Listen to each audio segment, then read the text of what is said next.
Hey guys, I'm Joe with Motostrano, and we're here with Frank Hi again. from Germany, and we are knocking down the line here, talking about different drive systems. And what can you tell us about the Bosch system, Frank? Yeah, Bosch is still the leader on the market in Europe, Germany.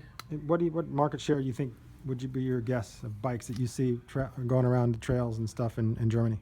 I have no idea about the numbers, but if you are on the bike trails in Germany, you see maybe 80% or more Bosch. 80% Bosch, and because they've been doing it for 3 or 4 years at this point.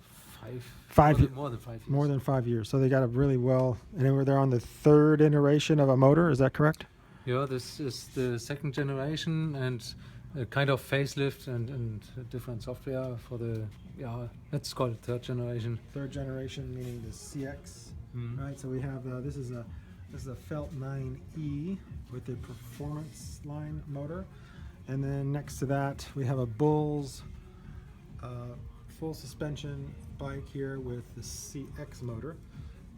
Difference between the two, I like to say that one has a little bit more torque, a little bit less range, but what else?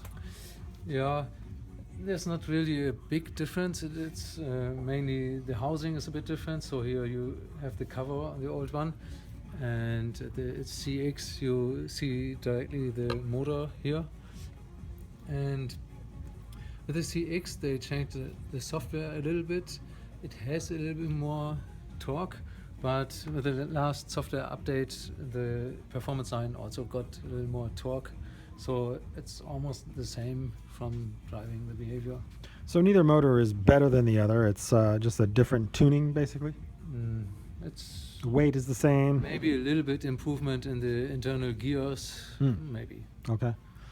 Battery's the same, at least so far in the U.S. You have the 500 watt hour Yes. motor already. Battery, yeah. As of November 2016, we're still waiting for that from Bosch. I like to say that the CX motor is kind of the off-road motor, but personally, I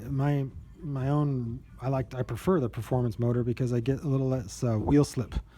Yes, because the CX has a little bit more torque right from the beginning when you push the pedal, and so if you are in high assistance, you really get lots of power to the rear wheel, and the performance line, the first one has maybe a little bit less. So it's always depending on the level of assistance. What I like about Bosch, at least so far in the U.S., is that their support network, their after service or after sales service and warranty is really spot on.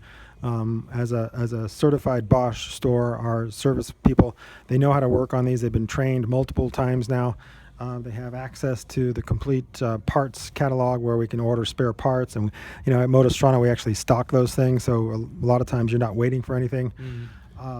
We don't have that yet with the Bros or Yamaha systems. So far we haven't really needed it, but is what do you see in Europe? At your dealer and stuff. Yeah, Bosch is on the market the longest time, and so they have a really big network. Bosch has the experience from the automotive side, and one thing different at the Bosch to the Yamaha is, for example, that you can regularly get software updates on the Bosch and maybe some configuration changes, which cannot be done at the Yamaha or Brose. Yeah, so we send out email updates to our customers when there's software updates to be had, and we notice the system's performing quite a bit, quite a lot of enhancement from that. So that's an excellent point. That we've got really good diagnostics tool. We connect, we get any error messages that the system made. We can even tell you, what powers you've been riding in most throughout the duration of your bike. If you're always in turbo mode or you're down in the eco range mostly. It's a nice setup. Yes, this gives a nice diagram. Okay, well, thanks, and talk to you later. Yep.